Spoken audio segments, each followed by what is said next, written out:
GM, the life coach. Hi guys, this is GM, the life coach. Today we've got a new podcast today, and we've got most of the crew here. So we've got Kadeem. How you doing, Kadeem? Yeah, man. Yeah, chilling. We've got Kofi. What's up, Kof? What's up, people? What's up, G? What's up, people? Yeah, man. K Legacy and all that. We've got Abi in the house. What's going on, Abi? What's up, people? What's up? Good to see you. And obviously, I'm GM, the life coach. So today we are leading off with, one of our favorite subjects. Some of the guys watch this, with a bit of football, guys, and then a bit of some injustice going on. Yeah. So we're going to play this clip first, and we're going to just watch this clip, and we're going to debate what's happening in this clip, basically. So I'm going to share my screen to you guys. Also, guys, can you please share, like, and subscribe, and comment in the comment box? Share, put the likes in. If you want to know when we're going to post, or we've got a new one coming up, then make sure you press the bell icon. Okay, press the bell icon. Like, and share and subscribe. Okay, cool. I've done that now. I'll probably do it again soon. But here we go. Can you all see that? Yeah, but this way a bit bigger, if you can. I can. I don't know if I can do it in this one. I don't think I can do it in this one. Sorry, I don't think I can do it in this one. Oh wait, no, I can. I told a lie. No, I can't. I can't do this one. Sorry. Why am I so small? All right. Okay. All right.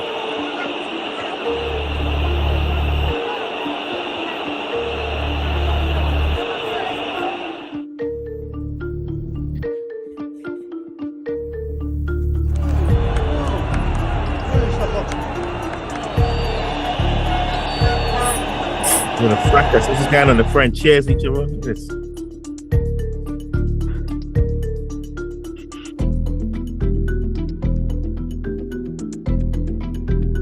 جيت لهذه المقابله هذه ولكن فيها واحد شويه الظلم باسكو ملي عطاو لنا البيلانتي الناس هذوك السنغاليين كلشي بغا يمشي بحاله وكلشي شوفوا على اللاعب ديالنا سي نورمال ما ماركهاش باسكو ملي جاي يلعب هذا من هالجي وهذا من هالجي سي نورمال ما عملتهاش.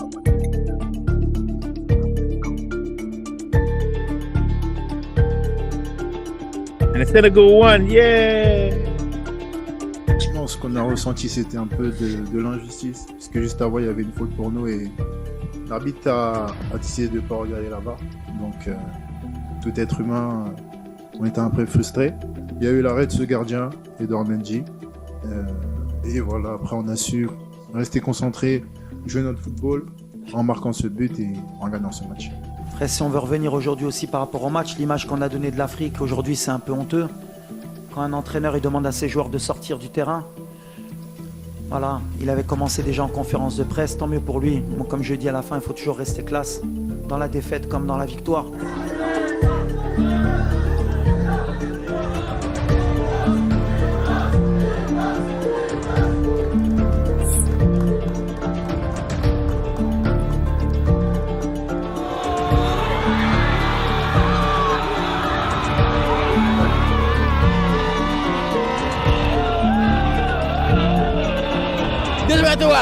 C'est normal ñu am ko parce que fi ñu jógee moo tax xam nga ma la équipe bi wane na fula wala jom wala fayda def na lépp lu mu am.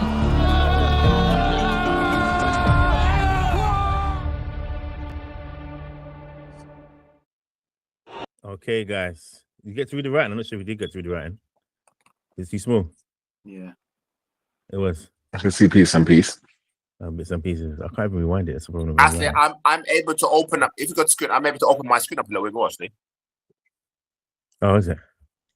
So you have to open up screen, honey? Yeah. That's true. Oh, so it's you lot, not me. All right. Anyway, what did you guys think of the shenanigans that went on anyway? I'll go. I mean, all of the shenanigans that went on happened in Premiership matches. Wait. Let's set the stage first. So, sorry to cut you. So, Senegal, they scored a goal, right? Yeah, scored first, right? No, Senegal, sorry.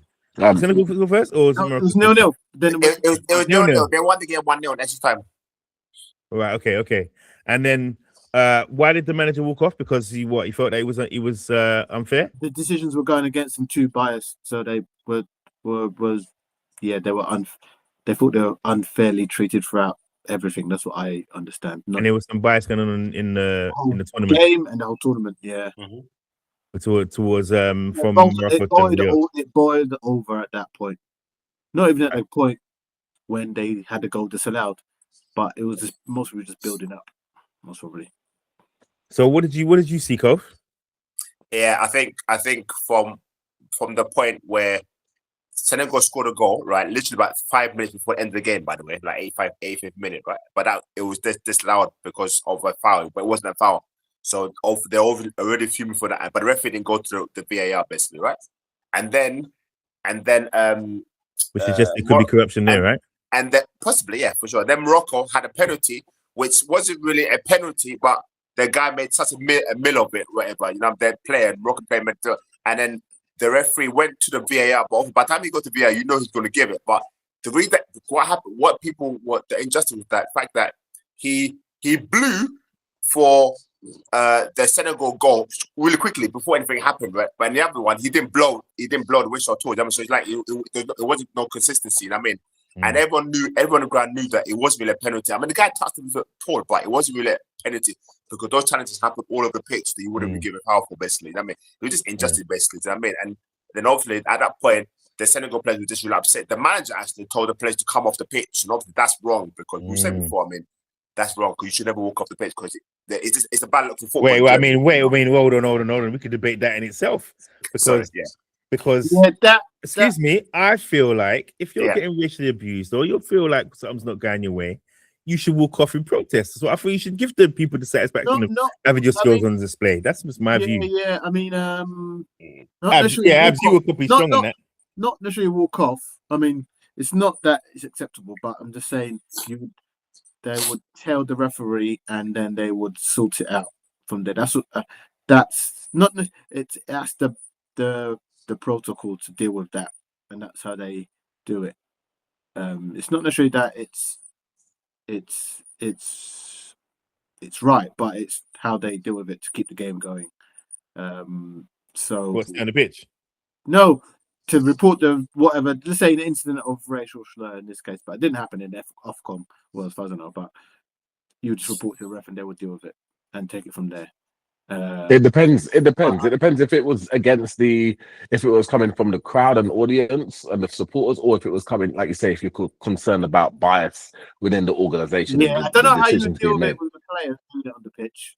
That's what I'm saying. Like how would the referee? What would be a suitable response that you would take?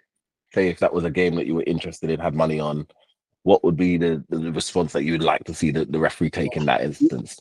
But the element of you had money on, is that just to catch up the tongue, or is it because when you say put money on, people are going to say, I want the game to go on because I'm going to miss out on my money. But as a neutral watching it, it just it made the game, or not the game, the event lose its focus momentarily.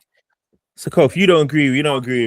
So, what say you, bro? No, but wait, but Kadeem asked Abi a very good question. So, Abi, like, if you let's put you in that game, yeah. You're playing for the Senegal, right? And the manager asks you to come off. Are you walking off the pitch? What would you do, basically? What would you do? You didn't answer this question. It's a tough one because you're going against the manager. What would you do, bro? Make a decision. Hey, man. No, I would try and find another resolution. That's what I'll do. I'll say, you know what? I'll try and get people off. I mean, I'll try and bring people back on. And I'll go off and then I'll be like, guys, look, come on. We have to go back. I know it's not there, but we have to go back and see it out in the game. Yeah. Still. So you'd be a player that would you be like Sadio Mane? He was like, "Come on, guys, let's play this." Yeah, because you know what's happened is wrong, but you got to deal with it in the game. And in terms of the game, as you're gonna get decisions against you, they're gonna get decisions for you. And this one went against you. But in other times, they went for you, and you're gonna be you're just gonna be happy the same way. So that element of the game, I would have said, keep it in the game, and then hopefully it balances itself out. But obviously sometimes it doesn't. Yeah. It's but that's just looking at the game and that all those decisions, even though they're wrong, or if you look back in it, you analyze it, you said that was wrong, but it's sometimes very difficult in the heat of the moment. Obviously, naturally, in this kind of games, fast paced, and you don't see it. But refereeing has improved, but I would try to just continue it and get the game going, because walking out, as you said, just automatically means Morocco win, and that's the end of it. Yeah, and when and I think the Moroccans knew it wasn't. I don't know if they knew it wasn't a penalty, but I think he tried it. I think he just tried to be cocky. That's what it is. That's the referee tried to be cocky? No. The penalty taker. That is. And you missed it. The arrogance, because people are going to win it now, but it's not that it's done. You can't. It's not. I think they were saying like only a great player would do that, but I'm like, if you do it, you have to pull it off. Because when you don't, it looks stupid. That's what they say. Even when they do those silly run-ups, if you don't score, it looks stupid. So you can have sympathy for when somebody puts their foot through it, or they try and score, but they got to keep saving it. But anything other than that, like a funny dance or a slow step to off-put the goalkeeper, I'm like, if you missed, then it's kind of your fault. I can't. All right, I want to show you this. Right? I want to see if you've seen this, guys. You have to raise your screens. Yeah, big up your screen. Let me try the zoom thing, your chat bot. Yeah, zoom in. Oh, yeah, I saw this. Yeah, there you go. I know what you're saying. Yeah. Oh, you got to do it, Kevin. Yeah. Okay, let's see the video then. All right, let's see it. Let's see. I'm gonna do thing. Okay, here. All right, let's go. The Moroccan ball boys assaulted the backup goalkeeper for Senegal. Why is no one talking about this? Yes, you heard me right. Assaulted. This is a subplot of an already chaotic AFCON final between Senegal and Morocco. But here is the hero of today's story, Yvan Diouf. He plays professionally in France, and he's the backup goalkeeper for Senegal. And as you can see, he's holding a towel. And the reason for this is throughout the tournament that Morocco is hosting, their staff have been stealing the towel of the opposing team's goalkeeper. You can see ball boys stealing it. You can see their staff like stewards stealing it. You can even see Hakimi, the captain of the Moroccan national team, tossing it over the wall. And every time they went to get a new towel, they would just steal it again. But that's where Yvan Diouf comes in. He wasn't going to let Edouard Mendy's towel get stolen, no matter what. But the Moroccans wouldn't let up. Players were trying to rip it out of his hand. The ball boys even assaulted him and surrounded him. They even chased him down the sideline while the match is going on to try to steal this towel. Look at how far they chase him down the sideline here. They'll stop at no ends. This is clown behavior from Morocco, the host nation. And after Senegal scored, quite frankly, I think that was karma. Share this video right now if you think football justice has been served. All right. So what do you guys think of that, man? I'll jump in straight away. This is why I can't really. This is why I'm not into football like that, man. I'm not into football like that. My days of loving football like that are over, and over a long time ago. And it ended in a power league where a brother on the goalkeeper on the opposing team decided to fly kick one of my brethren as a centre back. Now, what on earth is going on? That would require that is the prime. I am not standing on the sidelines with a towel from my brethren and just having these 6 or 7 people just running at me for the towel trying to grip me up. People are getting dropped. I'm sorry, but I'm sorry. I'm not doing this. We're not doing this. People are getting dropped all day, every day. This is ridiculous. And that's the problem with football. There's too much levels of disrespect that there's no hands being put out here. This is, you play stupid games, win stupid prizes. I don't know what's going on here. A big grown man getting pull up and grab up. No, it's madness. I don't know if you guys have heard of saying football is a game. It's a gentleman's sport played by hooligans, and rugby is a hooligan sport played by gentlemen. You know, and your case to your point, Kadeem, like you're right. Sometimes in football, some of the tackles, how people act, how the fans act, managers act, it's ridiculous. I mean, the people are slapping people, whatever, and something like rugby where the referee blows a whistle, everyone listens to the referee. They don't say nothing to the referee. If you see the referees in rugby, referees like 5'6", and people in rugby are 6'3", 6'4". You know what I mean? Big, stocky. And then when referee talk, they listen, and it's amazing to me. Like how some of the discipline, as you mentioned, that the discipline in the football is so poor. Do you know what I mean? You know, and like I said, I think it's just a shame. But for me, justice was done again because Senegal won. Because that's it. The whole point, like if Morocco had not done all of that and then they got penalty one, well done to whatever. But you can't do something by cheating because they were just trying.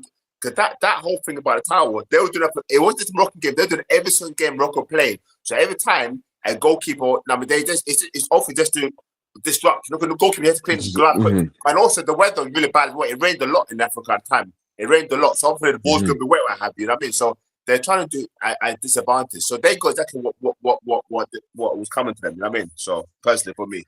It's what they deserve, then. Oh, for sure, yeah. Because like I said, I don't like cheats to win. It's not good. It's just not good. I don't think Senegal should walk to the pitch per se. That part is wrong.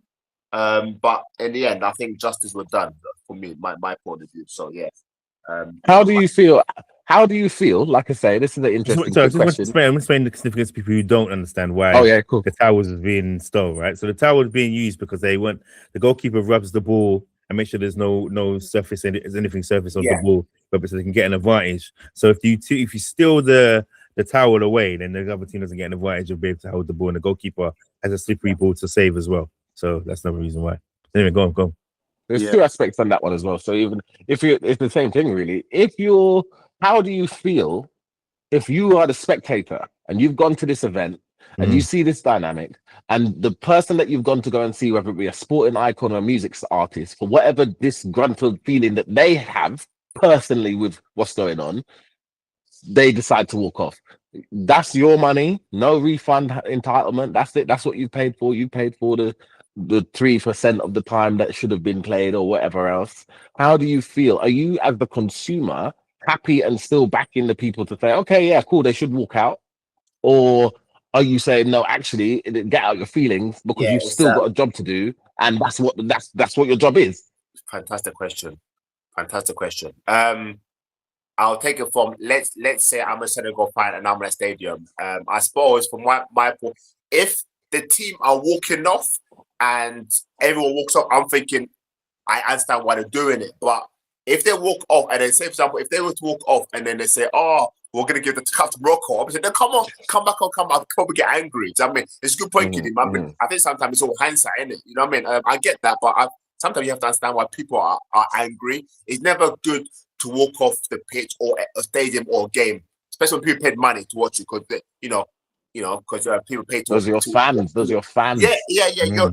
You're right. I get that. Again, like I said, and I said I don't really condone them walking off, but I can understand what's going on. What I don't condone is the fans then coming pitch, and because they end up coming pitch, start keep fighting the stewardess, all that kind of stuff. That's a bit too much. It's just football. I think there's football, and I mean, no one needs to be getting kicked, and no one needs to get punched, whatever. You know what I mean? Yeah, football is fabulous though.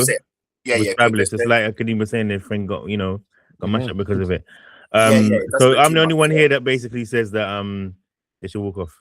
No, I think I said that's what I said earlier. I think the walk off was not just a combination, was not just an isolated incident. It was a build up of everything that went on.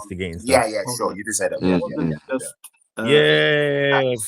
Thanks, Abs. So it was built up. That's why I said you have to understand everything that's gone on from the beginning and see how it's played out and how people are reacting. That's why the manager called it off then, because there was a lot of things going on throughout the whole tournament, and I think that's why his action came in to that, because he didn't pull them off because they didn't get the goal was disallowed. It pulled them because they got a penalty, because he's like, "Oh, this is the major point. Well, after this kick, the game's done, so we're about to lose because of that." Like, that he kind of drew the line there, but I say he should have. I mean, do your remonstrations, but then he would just been given a red card and sent to the stadium and made it known and complained that way, but not bring everyone else with him. No, because that killed the game entirely. They could have, because they could still take the penalty, which they did, obviously, and then miss, or he saves it. Yeah, there we go. Morocco denied being African. That's the other thing as well. All right, so we're gonna watch this video. We're gonna get to this thing, yeah. All right, and we're gonna debate this as well. All right. From the African Union or the OAU and African Union, then they came back again And when they came back, it was simply because of Sahrawi. They wanted the position of the African Union on Sahrawi to be maintained, and they love it that way. So these words, these individuals who say what they say, they represent the dominant feeling in that part of the world. And we must never be deluded. If they don't want to be Africans, let them not be Africans. If they think they are simply in the continent called Africa, but they want to belong elsewhere, they must be told in no uncertain terms. And we never say this as often as we should. The Arabs were responsible for slavery in this part of the world. And in fact, the Arab slavery started earlier and continued for a longer time, and they took more Africans into their part of the world. And even as we speak now, we know what is happening in Libya. We know what is happening to African migrants when they get to Tunisia. We know what is happening to African migrants when they get to Algeria and when they get to Morocco. And the African Union should not equivocate on this matter. They should speak clearly and firmly so that we know who we are dealing with. They are Okay. Sorry about the music, it was a bit loud, but what do you think, guys? Big words. Yeah. Big words, yeah, man. Not big statements. Does anybody disagree with what he was saying? Does anybody disagree and think that? Because I'll say this. I said this to you before, guys, but a friend of mine earlier last week, I think, when before they had the final, was saying to me, "Who do I want to win?" And I was like, "There's an African team, a Black African team." And he was saying, "Yeah, but all of them are all Africans." And I was saying, "Boy, I don't know about that." So, well, that means you don't consider some of the other teams African. So, yeah, innit? But I also know it's about the imbalance, isn't it? The monetary imbalance, the facilities imbalance, all sorts of imbalance. The power struggle is happening. It's probably why the final was the way it was. Because some people expecting to win. Any Arab countries expect to win. Algeria expects to win. How many times has Algeria won it? About 4 times, something like that. Do you know what I mean? But they get the most funding out of a lot of funding than most African teams. So even if the other teams are technically better, they still get the most funding. So what say you, Kof? What do you think, man? I think first of all, I think Egypt have won it the most out of North African man. I think they won it 5 times. So Egypt won more. But I think that statement, and I've heard that before as well, and it's well known that North African countries do not consider themselves Africans, so that's a beef right there, you know what I mean? So there's that, it's almost like them against us, and it should be this one continent, right? That's what I thought, but hey ho, we don't know. So I think from that point of view, when you say that, then obviously the fact that you've lost the Cup of Nations in your country serves you right, you know what I mean, So I mean, for me, like I said, I think I always like being a descendant of Ghana. Of course, that's always going to be a country that I'm going to support, right? But if Ghana can't qualify or Ghana can't win, then yes, any West African team for me personally. So the fact that Senegal won, I was like, go Senegal. Do you know what I mean? Yeah, that's what I got to say about that. Really, do you know what I mean? Yeah, when it comes to those North African teams, they can't say, oh, we don't consider ourselves Africans, but then later on you're like, oh, but yeah, well, we want to stay in because we're in a continent, so we have to be here. Whatever. It's like, what? Do you know what I mean? So yeah, you can't really have it 2 ways, really. So yeah. And the video alludes to the fact that they came out of a union thing that they decided that they're going to come out of, and then because they thought that they weren't African, and then they came back and then they were saying, they're African. It's like, but at the same time they treat Africans, Black Africans, like they're shit on the shoe, which is how the end of what we saw, the people getting dragged on the crowds by the Moroccans and all sorts, and the things with the towel. So and also, as the gentleman had said, we alluded to that. Yeah, you see how the immigrants are treated in places like Tunisia, where have you, like really, Libya, really bad. Yeah, but sometimes you have it even in France. You have in France where there's a lot. Hopefully, the French. They have a lot of people from the Congo and Ivory Coast, where the French-speaking countries, right? But they get so much racism in France. You know what I mean? So imagine they get in France. Imagine what they must get in Tunisia. Like, come on. So yeah. It's a lot, man. It's a lot. Abs, what do you think? Yeah, big statements. You can see if there's some political and underlying issues causing their favoritism.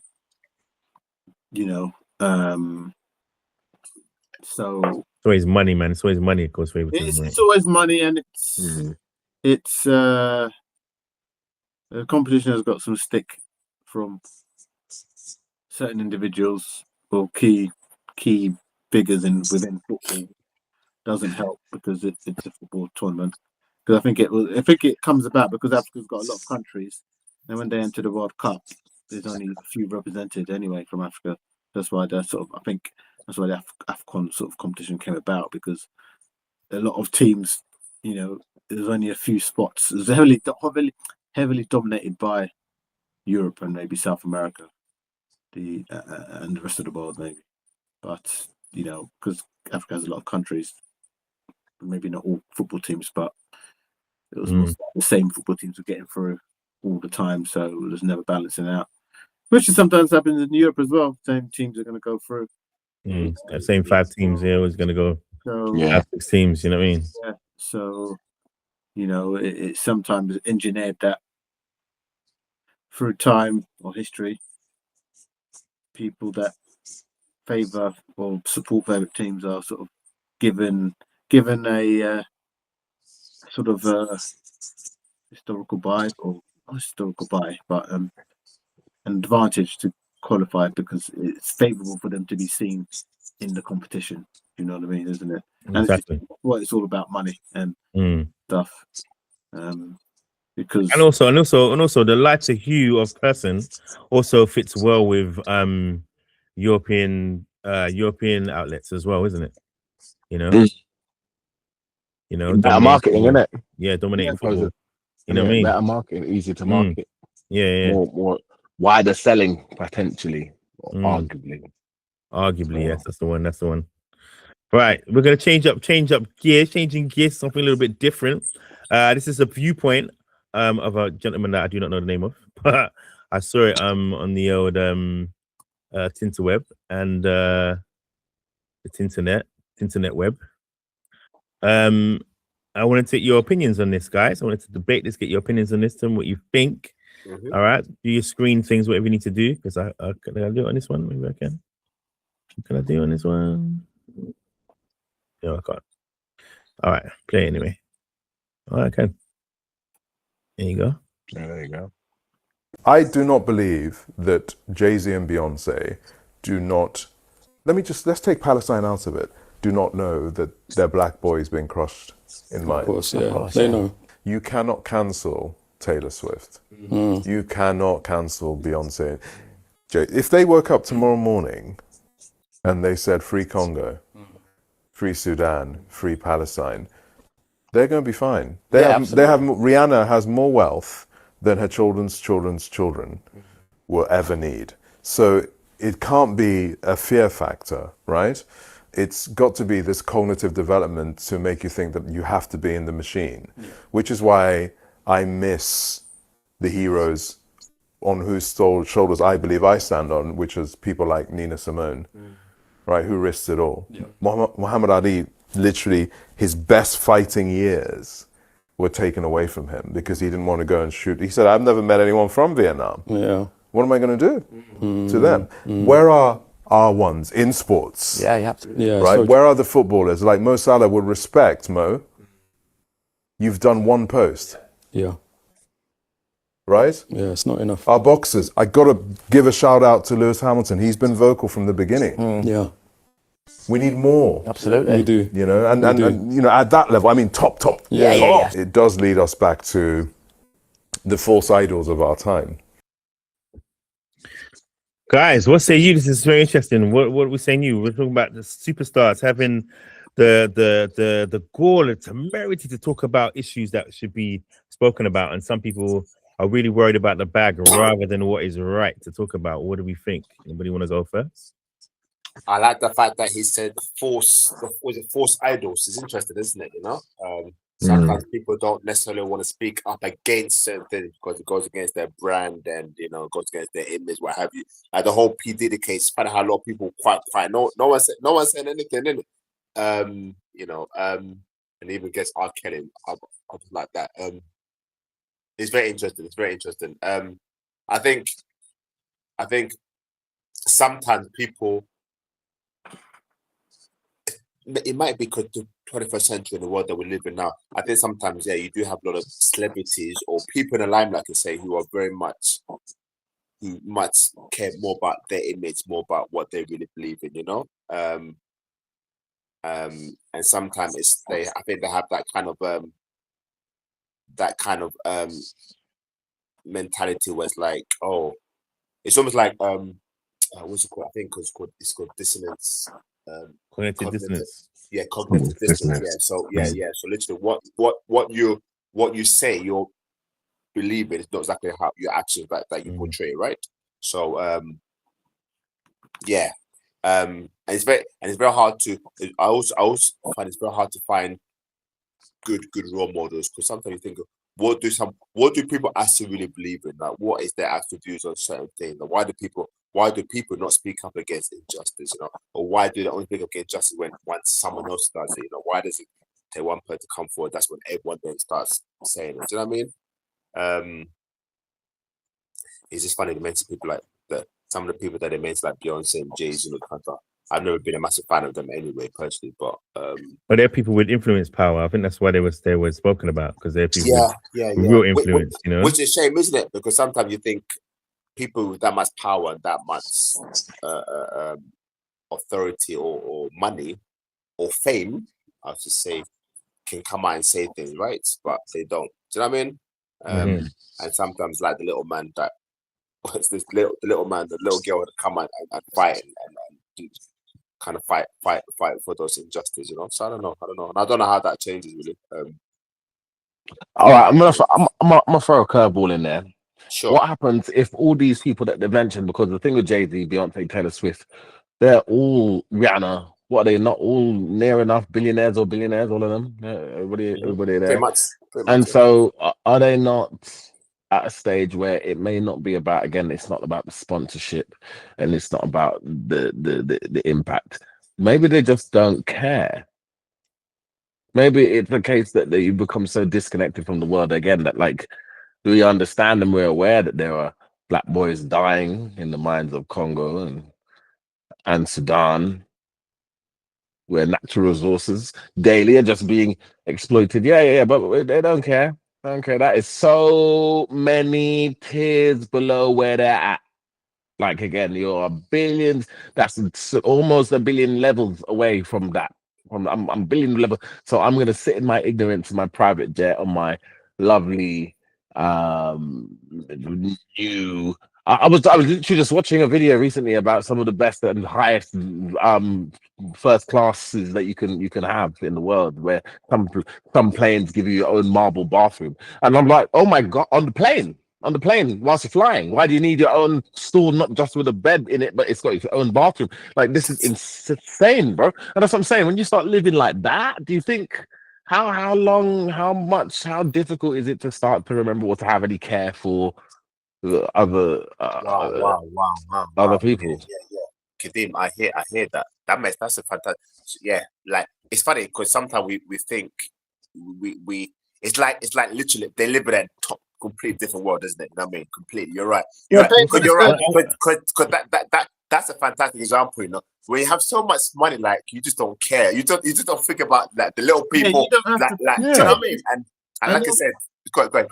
Sorry to interrupt. I mean, I'm saying, I know what you're saying. Wow. They're selling a service to the people that can afford it, and that's what they want with that amount of money. I'm not saying I'm not justifying it, but they paid the price for what they want. Well, yeah, they have to do holy things to keep what they got. But let me just play this video quickly because it's basically answering what you said, Kadeem. Yeah. So I'm gonna quickly play this. Hold on.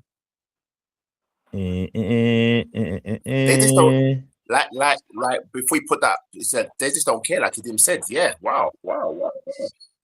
And I don't know if you've seen this, but I saw this week. Anyway, have a watch. How much fun is it in that room? Sitting there, you have a couple cocktails, you hang out with everybody, and there's all kinds of conversations going on. It's usually a lot of fun, but I can't really. I got to be honest with you. I'm not feeling so great. We have a woman, Renee Good, was murdered in our streets of America today, and we got literally stormtroopers running around terrorizing. And as much as I love all this, I don't know if I can pretend like this crazy stuff isn't happening. We have a president who says the laws of the world don't apply to him, and we could rely on his morality, but he has no morality. So where does that leave us? Where does that leave the world? So I love these people. I love being here. I love you. But I also can't. It's so hard to pretend anymore. This is crazy what's happening. I have to ask you because I have family from the Twin Cities, so I understand how hard that is right now. Well, lots of people are hurting right now, and that's the problem, is that the people are hurting. Yeah. And people can't pay their rent. This isn't making us any safer. They can't pay their rent. They can't buy food. Insurance is impossible. They can't take care of their families and health. There's no education. I mean, this is not making America better. If it was, I'd be, yeah, great, let's do it. But that's not what's happening. And we have Americans being shot, killed, a woman in her car. So I'm going to ask you this, because we're talking about the problems. What do you think we can do? What are the solutions? Listen, I think most Americans want the same thing. They want a little sun on their face. They want to know that their kids are going to be okay. They want to know their kids are going to be safe. They want to be able to pay their rent. They want to be able to know they're going to send their kids to a good education. But right now, the whole Senate, the whole Congress has been taken over by corporations. So who's there fighting for us now? Nobody. But if somebody did, they got us at each other's throats. The billionaires got us at each other's throats, right? We're out there killing each other. You know what the solution is? It's doing something for the working people, putting all your focus on that. All right. What do you think, guys? What do you think? What do you think? It's kind of, if it's America, it's kind of parallel to over here, really. Just the same. The same. Literally exactly the same. There's no. That's exactly. It could have been anybody. I forget. I will try to find it and put it. There was somebody that did that here on a red carpet in the UK for a film not too long ago, and it's just the same. Like, he's not wrong. It's true, but it's so weird that it's almost like a sense of desensitization. We've been desensitized by it all. Well, he said it in his first part. His first part of his opening piece was, I can't pretend anymore. Exactly, but like it's gonna take. It's interesting. It's like it's a load of brainwashing. Like you say, it's a very powerful statement. They said it's all the billionaires against people like that. I've just got to do because it's relatively true. We are at each other's throats at this level about things constantly, instead of looking at ways to uniform and collaborate and cohabit in a better and more peaceful way. I don't understand. Like, there are so many reasons for conflict. No matter, again, like you say, it's really interesting. That's in America. How it just sounds the same. People can't afford to pay rent. People aren't safe. People just want their kids to be safe. People just want to be able to go to work. People don't like. It's all the same. It could have been that. That's the same everywhere. It's just the same. It just sounds the same. Go to Venezuela, it's the same over there. Yeah. Go to UK, same over here. Go to Germany, same over there. It's the same. Everybody's just struggling. Again, the majority are just struggling with the basics. Education, healthcare, social care. The entire world is in the same place, but we're still finding reasons to go to war about something. It's like, again, for whose war and for what purpose? And again, the distraction, population control or what. But it's true. We have become so desensitized or comfortable with this conflict. Well, I'd say our country is one of the countries where don't really uproar is something that they despise. Like, if you go and protest about something, people are saying, "Oh, that's wrong," to go and do it. If you think that, I don't know, when teachers feel like they haven't got enough money and they want to go out in the street, the first people are saying, "How dare they fight for their rights to get more money?" Do you know what I mean? It's like when people do take a stand, people are saying, "No, you shouldn't do it." Whereas you get places like Egypt, who've taken a stand, they're coming for them people's necks. They're coming to burn down the parliament buildings. They're coming to break up the whole. Do you know what I mean? Smash it down. I'm still, before you play that video, G. I'm still in a trance. What Kadeem had said regarding. Yeah. Still, because sometimes it's simple as that. People just don't care. And sometimes it's like and it's scary because we're in a nation where on one side it is every man for himself, and I get that. But really, truly, that's not how people should be living. Do you know what I mean? That's not how it should be. Do you know what I mean? You know, and if you got just that example alone, Kadeem, we talk about, you know, you're having a plane and you've got like you can sleep on a plane. You got like on a plane, like eventually the planes will come down. Like, what are you doing? Tell me, it's like, you know. So imagine you're living in a world like you've got so much. You're just so what's the word I'm looking for? You're so not connected with the rest of human being. Like you're almost like you think you're on a good level. You know what I mean? And that's what's scary. And unfortunately, you get people who are very rich. They think like that, right? And I mean, because you know, it's always like they said, the more 5% of the people who run the road control everyone else. And the funny thing is, if everyone else if we were to reverse that, if the masses were like, I know we're not going to have that. No, we're not going to do that. That should be the answer. That's what we should do. But the question is then, how do you do that? How do you go against the authority? How do you go against the government? How do you go against politics? How do you go against, you know, those who control the things that we watch and see and do whatever. Do you know what I mean? You know, you have to be brave first of all. And very brave. You make a good point. You make a good point about the protesting, because you're right. Because sometimes a lot of things come from protesting. You're right. Protest is a fantastic way of showing your disapproval of what's happening. The problem is you get people say, "Oh, I need to get to work. Why are you blocking the road? Why are you doing all this?" So you get one part of people who say, who do want to go up against you, and the teacher, good example as well, because I'm all for, you know, teachers fighting for rights, but what if they feel they're not getting the money they deserve because they do a tough job? Even nurses before teachers, I would say personally, but you know, I'm all for that. But when they do strike, you got people saying, "Oh, you should be in work. What about the rest of us can't work?" But when nurses strike, people are saying, "How could they? People are dying in the you know what I mean, the things you should be looking after them." Where's the whole point? The whole point, like, that's not something they want to do, but obviously, unless you do something like that, you're not going to get hurt, right? You know what I mean? So people should do. We all should do that more. People should protest more. However, those who do protest, that they're going to come against the people. Why are you protesting now? And it also comes against the first thing you said, which is, you know, every man's talking about themselves, isn't it? Well, they're gonna, you know, they're worried about their own rent, their insurance or whatever they got to pay. So, you know what I mean? But that also brings me to my next video, which is a little link. So we're talking about protesting. We're talking about people sort of like taking a stand in all the different ways. And this man took the wickedest stand. My brother, I wish I could meet him, shake his hand. This brother here, Bobby Villain, the man. Okay, so we've also got now. So I watched the video of this old man. He's in a peaceful protest with a placard, right? He can't even walk. He's in a wheelchair and he's getting wheeled off because he says that the government shouldn't be doing what they're doing in terms of Palestine and Israel and stuff like that, right? And he's getting wheeled off, getting arrested. Old black man with a placard. He's not really. We're singing this song. I wish I got the video. You'll probably start crying if I show you that video. To be fair, it's very mosh. But anyway, let's watch this, and it's a quick 2 minutes. Let's go. As many of you now know, we have been cleared of all possible criminal charges relating to our chant at Glastonbury. But what I would like to make clear is what we were actually investigated for, as that seems to be missing in so much of the reporting and leaves open the idea that we may have narrowly escaped a charge for a heinous crime. Not the case. First of all, I need to say that we were never arrested. Second of all, I need to say that it wasn't so much we were investigated as it was I was investigated. So, I was investigated for a Section 5 public order offence with no aggravation, which means there was no racial or religious attachment to the possible offence. This is the lowest level of public order offence you can commit.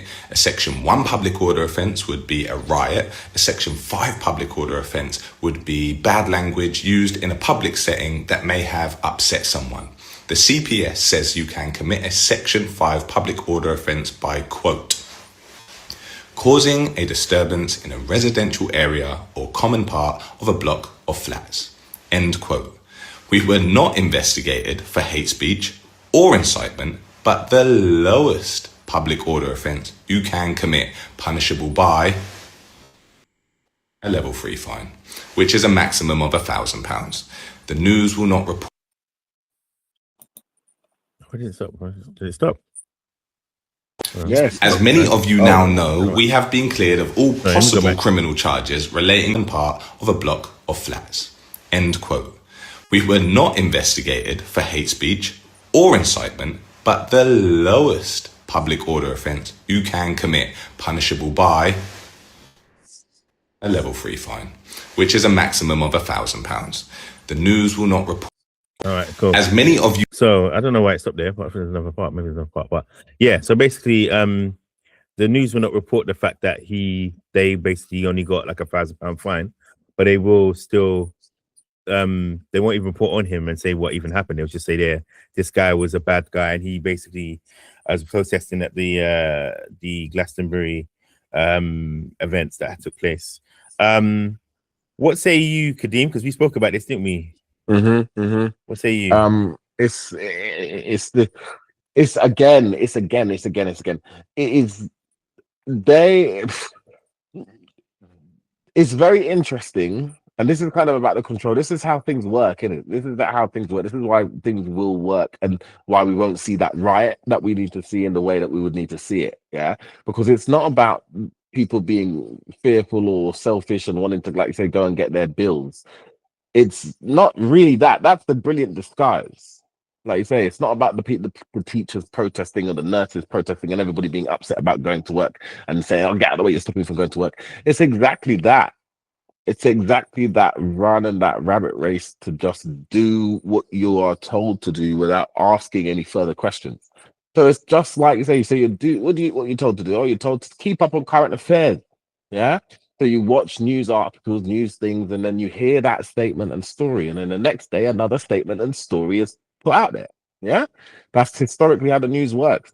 It very rarely, and actually, yeah, very rarely, follows up on the case and comes back to it and goes into it and reflects on it. And that doesn't happen.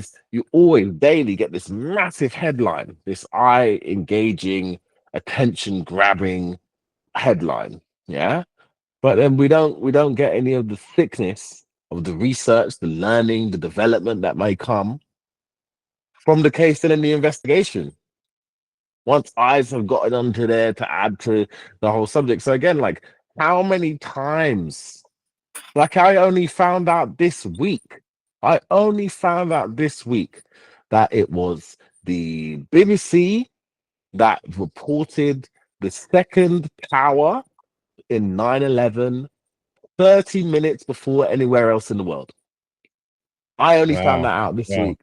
And you can pull the video up, you can see the video, you can watch the video. I was like, what? I didn't know that. What do you mean? And that's the same. Like again, there's some questions there. How did the BBC of all news channels be able to how did it know before the tower fell? But again, like you say, it's because nobody asks follow-up questions. I only found that out literally this week. So Kadeem, let me ask you. So with that, do you think that as us as the consumers, the people, the viewers, audience, whatever we are in that terms, what are we to do? What's the answer? What's the solution?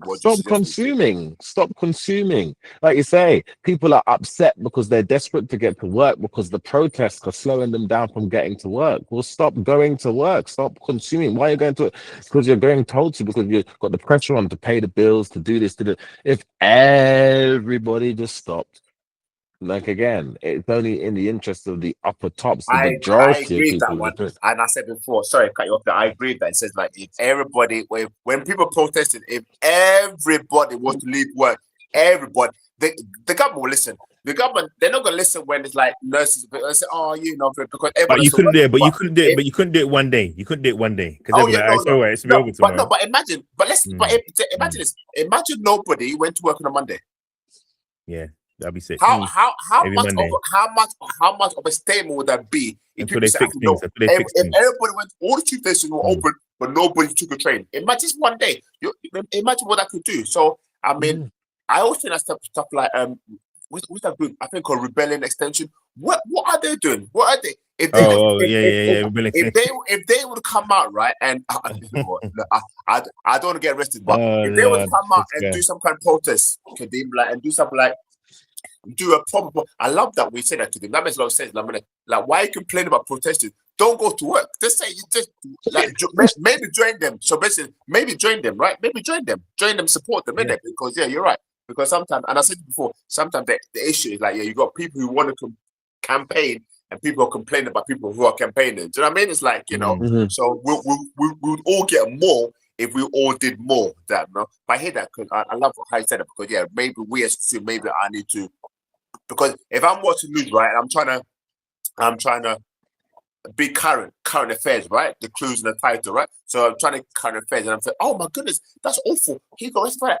Good. And maybe that didn't happen, but like I said, he said he wasn't technically arrested, but they're showing the fact that, and I think something they put you off in there, because I think what they're trying to do, they're trying to say, if you go and protest, this is what could happen to you. Do you know what I mean? You don't understand. So sometimes it's a fear factor as well, right? Which is why they haven't reported that he only got £1,000 fine. Sure. No, what happened? Which is why then he had to come and say something about it, right? Because if he didn't come about it, we'll think what happened to that guy. You know what I mean? So so sometimes it's fear factor as well. But you're right. Sometimes, but then Kadeem, my question then. How do we get that message out? What you said, how do we get that out to the masses? How do we say that? You know what I mean? Stop conforming, stop strolling, stop. It's not something that can uniformly be agreed like that. I don't think. I think everybody has to come to that agreement and understanding to their own recognition. They have to scroll too many doom scrolls to realize. It's similar to like when we finished the lockdown, everyone kind of was like, when they had the second one or the third one, they were like, everyone was kind of a bit exasperated by that point, but everybody had made that decision at that point. Do you know what I mean? Maybe an odd few was still like, oh, but majority of people were like, I got social distancing, I've got things to do, man. Do you know what I mean? Yeah. So the government knows that that only for a certain time they can do that. But if they keep moving the goalposts every now and then do you know what I'm saying?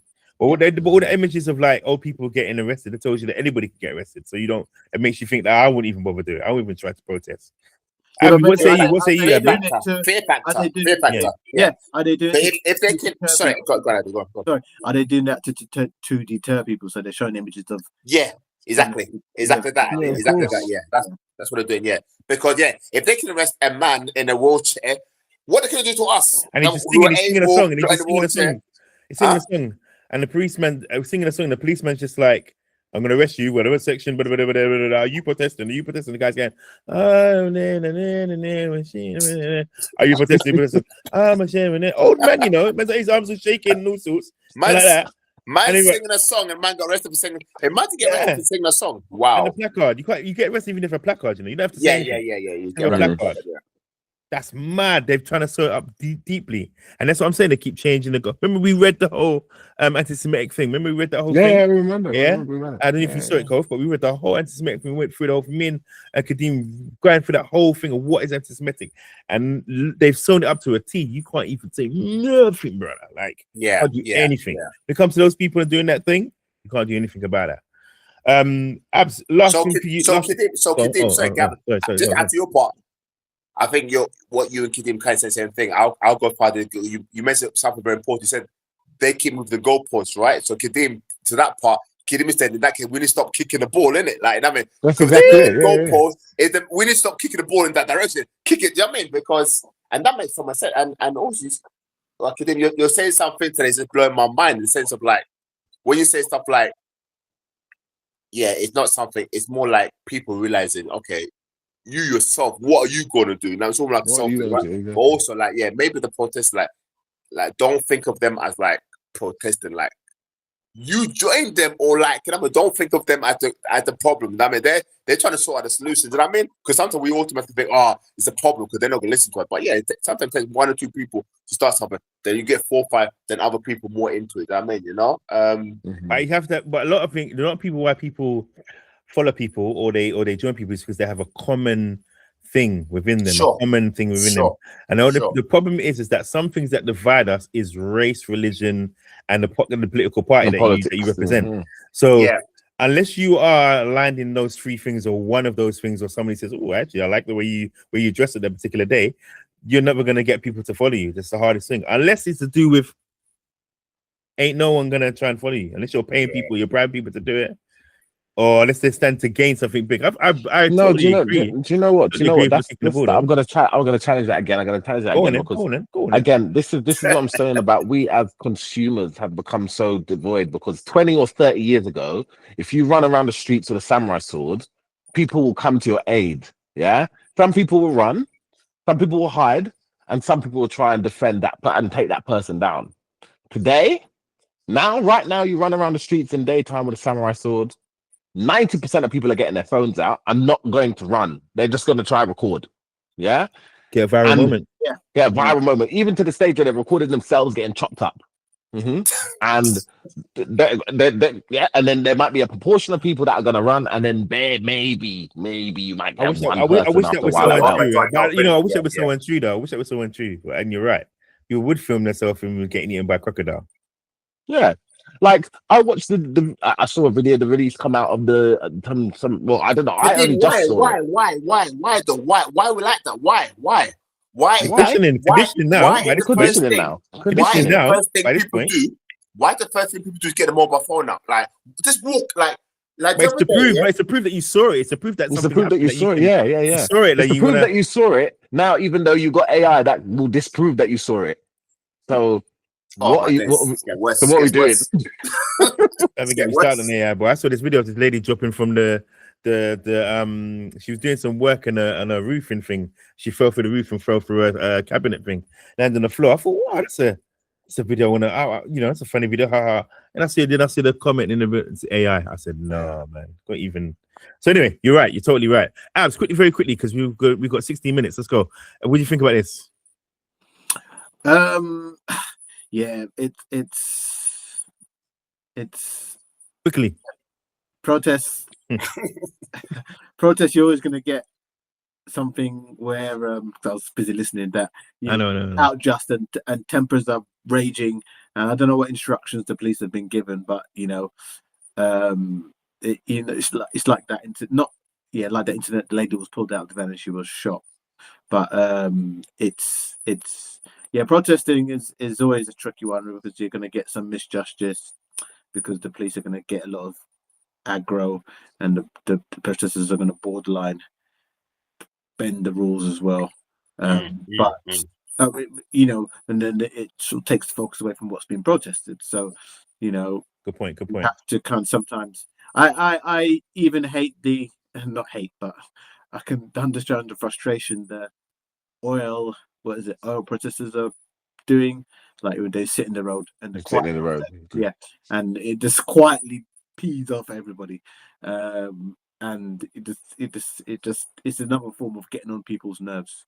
Abi, you said something that's so true. You know? Sometimes the police, they're there to, like you said something about what's the instructions, but and maybe Kadeem in my line to little as well. Sometimes it's almost like a distraction. It's almost like they want to do arrest here, but then they make it as like, oh, they'll quite aggressive crowd. So it's not like you're not no longer talking about the protesting. You're talking more about how many arrests were made. Do you know what I mean? You know. Mm-hmm. So and sometimes those kind of things like like I think someone said it's like a deterrent. It's like a deterrent, isn't it? You know. If you hear about protesting and you hear about we'll have this X amount of people were arrested and you know some people you know with knives and you know so although there's nothing there. It's just you know it's the wrong image, isn't it? Yeah. Yeah, and sometimes you wonder. People say, you know, who's got time to protest and I've got to be working. And, you know, sometimes they say it's the middle class wives protesting and they're just going to go home to dinner with Trump anyway. Mm-hmm. So that's a very flippant statement. But, you know, what happens to the people that are actually arrested and, you know, down the line, nothing actually happens. So they just get let off or it's a fine and nothing's on But like, that's a fact. That's a fact. The other people might get impacted differently. Lower class people that maybe that protest will have heavier punishment and impact their lives more. So it's kind of interesting. So Abby's got bars today. I like it. Take your time all the time. Protesting or policing has changed in terms of protests as well. They have calmed it down a bit. But you know, we've gone out of days, not necessarily gone out of days, but the days of when you see. Don't pay him off too soon, bro. I don't know sometimes, well, that but also, sorry, hold that thought. But also, it depends on who's protesting and what they're going to do. Yeah. Yeah. Because when it was Black Lives Matter, bruv, they were kettling people and doing all sorts of madness, making horses run at people and all sorts. So, But that depends on who's who's Yeah. doing Yeah. it. Yeah. Yeah. I was gonna say to add to that. First of all, I didn't know that, but that makes sense, innit? Because the Black Lives Matter, obviously, when it's black people, it's a major problem, isn't it? But I was gonna say as well. I think sometimes when it comes down to what was I say? Sorry, man, it's my fault. No, that's okay. Okay, we'll come back to it. Come back to it at some point. All right, okay. All right, I got you. Sorry, I got you a good one. I'll say that, you know.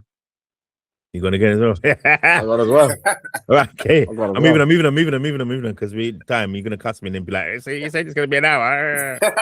But you don't always get into it. That's what, and I love when you don't get into it. I know, right? So don't come and blame me then. Come cuss me up in the group next time, yeah.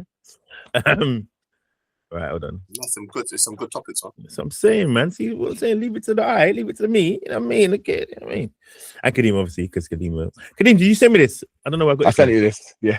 I thought I got it for myself. I was gonna say the thing. Right, this is Kadeem's last three, yeah. Kadeem's the G in these last three ones, okay? So yeah, all right, let's go with this one. Here we go. You see it, right? Yeah. When I was younger, I hated the fact that I had happily married parents. Like I used to pray for them to get divorced. What? They didn't argue all the time and like that. I just felt left out because everybody in my school had a It's single gonna mom. go again, When I right? was younger, I hated the I'm not sure if the music's too loud, but if you can read No, all right, okay, all right, cool. When I was younger, I hated the fact that I had happily married parents. Like I used to pray for them to get divorced. What? They didn't argue all the time and like that. I just felt left out because everybody in my school had a single mom. Huh? I was just like, why do my mom gotta be happily married? Like, why is it me? Why am I cursed with a 2-parent household? I was also really mad that I lived in a home. Like I really wanted to live in apartments because I just thought that it just looked so cool. Like all your friends live in the same building. Enough! Y'all won, bro. Y'all won. Hey, CIA, y'all won. Bro, please. All right. Did we hear that properly? Yeah. Yeah. All right, who wants to go first? I'll jump in. I think that's just it's again one of those a new strategy to get viral. Say something totally ridiculous to keep people listening, and then she'll say something at the end of it. Kofi's face. So it was just I think it's a skit just to get people listening. It's just a comment to it's a totally ridiculous comment to just. Yeah, Abby, I hear what you're saying. I think I hear what you're saying, and I get why you might pick that angle. I think she's as a serious, but I think that's. But then I think it's. I don't know. Maybe it's the generation that are growing up. She's a bit younger than us, so I think maybe this is that generation. And maybe then again, sometimes when you have, if you're someone from a single parent household like I am. Yeah, you have a lot of friends that maybe were similar to you, so maybe she felt different in that case. But I don't know why would you not be happy that you have a mum and dad in the same home? That's a bit worrying, isn't it? Really, wild. Someone idolizing the ghetto lifestyle, isn't it, or the perceived ghetto lifestyle? Maybe the perceived ghetto lifestyle. The hardship. Want to be part of the hardship? Maybe because she got cursed out in school for having all the 2-parent family and lived in a house. Yeah, because she said that she wished that she lived in an apartment, not a house. She wished that her mum and dad had got a divorce. So I come to single parent house. I was like, what? But then is that because of the? Well, I mean, my thing is said to do like a skit, but is that the societal? Is that people? Is that mentality of young people, young girls, maybe these days? I don't know. Is that how they feel it? Is that they want the hardship? They want the hardship. Yeah, well, hardship is fashionable now, isn't it? Hardship is fashionable now. Just look at Balenciaga. Yeah, homeless clothing, broken down clothing, being sold as high fashion. Hardship is what's attractive today. It's like ADHD, isn't it?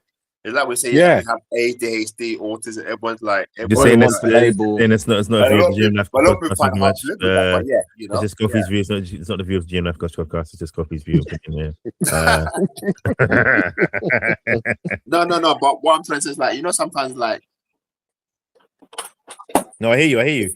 Like it's cool to have it's- ADHD. It's yeah, cool to the be a mind- certain, it's the certain. it's the mindset of people now. Do you know what I mean? You know, wow. I'm hoping, Abby, that you know what it is just a joke. I'm hoping it's a joke, but I don't know if it is. I'm hoping because that I get that because people are very viral. People say things to get, oh look, 1 million views, wow. Do you know what I mean, right? So yeah, but All yeah, right. I'm gonna jump in. Abby, I agree with you. Yeah, I think there is a perspective of this where it was, and at one stage that it is for the clout. Yeah, it's for the 15 minutes of fame. But Abby, unfortunately, I think this is the old school mindset because I think the new thing is that we have come to a stage now in a generation where they don't filter.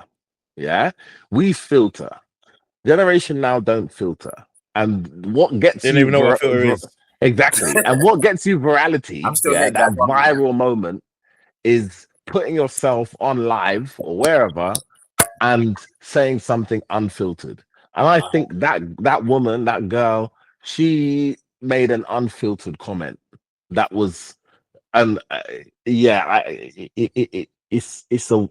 I just don't think people stop to think about things enough. They just let the raw emotion of what they think might have been bad. Because if this had have been a debate with herself, like I would like to know what the things are that she thinks she was missing out on. Like, you know what I'm saying? It's all well and good to say, like, yeah, my parents were together and I hate that. And I lived in a house when I didn't live in a flat. But like, what is it that how did that do the worst for you? That's what I'm confused about. Because you know what I'm saying? Maybe I feel like she ended up the same way. Maybe she's like, I feel like I ended up the same way anyway. I don't know. No, that's what, about how? That's what I'm saying. How? Because you again, when you're allowed on the platform of a soapbox yourself, to compare it to nobody, it may sound like you're singing a tune. Yeah. But when you open that up and you get a couple of opinions, then people might be asking you, well, what are you talking about? And I think that's what I'm saying. I think the people are just happy to sing a tune by themselves in the hope that, let me just say, the first thing that's wild that comes off. And actually, it's not even the first thing that's wild that comes off, because nowadays people's first thing is wild. They're grown up on the internet. The majority are grown up on the internet. Like, I will tell you, somebody said the other day that it's such a different place, the internet now. Now you don't see death videos like you used to. Like, you remember when you used to go on YouTube, you used to go on everywhere and you just used to see someone dying straight away. It's just like, oh yeah, it's true, you know. The internet is hella censored now. It's not even a joke. Do you really think, like, go back 10 or 50, it was mad. It's Wild West. What? Yeah, literally. But let's not also, if you want to find that stuff, you can find it. It's still there. It's still there. It's just on the mainstream channels. Yeah, all the mainstream. You want to use mainstream channels, you got to be censored, bruh. Yeah. You get me? So even to a certain degree, even that we're a little bit sensitive, even though we're not really sensitive in a sense. We ain't got the subscriber base to be sensitive right now, so we're all right. Mm-hmm. That reminds me, please share, like, and subscribe if you're following us. Kofi, you're still you're muted. on mute. Sorry, I have to mute you. Sorry. Kadeem, I was going to ask you. So, do you think with that then, I don't know, would it be a good thing for things to be censored, like, or do you think we live in a society where people can just say what they want to say because it's for the clout, or should there be a thing where things have been. I think should things be censored a bit more than they are. Sorry, can I answer that? You answer it, Kadeem. Okay. I think that people should be able to speak freely, but be careful where you take your information from, because people speak freely, but not everybody speaks sense. Do you know what I'm saying? So in some sense, some people need to be censored because they chat foolishness, and some people need to be not censored because they actually chat sense. You understand what I'm saying? Okay. Because right now, what we're dished out is that certain channels will only let certain people talk on certain things because they like those people, or they've got a certain hue of skin, or whatever it is. Do you get me? Or there's people like Akala who can speak through any barriers and do whatever. But that also is because it's of his hue of skin. Yeah. And we debated that before. If he was a dark hue of skin, would he be as revered as he is now? But I So remember that conversation. remember that one, right? Yeah. So anyway, Kadeem, what do you think? Because I forgot what I was going to say now. It's the same. You said near enough the same thing, because the first thing that you said, Kof, when you said that to me, I said you can't censor stripperness. Yeah. And that's the problem. It's your people that are, geez, right? Like, if you're citing and referencing from sources that are just absolute dog shit, and then you've got a platform. Again, you've formed a platform of other idiots. Then what are you gonna do? That's where the problem is, isn't it? Because you've got little Johnny Lightbulb over there who thinks that he's managed to get 15,000 followers. And what does Johnny Lightbulb do? Johnny Lightbulb eats light bulbs. Yeah. So he's now got some comments that he's gonna pass on to his brothers and sisters that are subscribing because they're interested in eating light bulbs. And so, do you see what I'm saying? Like, if that's what you can find these, and there's the creation of these weird communities, very, very isolated communities that become a community by having the internet and by having social media. They've now been able to propel themselves to a bigger stage. So that's what I'm saying. Now, when we start turning it and we say the word incel, we've had incels that have been able to grow and incels that have been able to uniform and discuss and get more angry about the themes.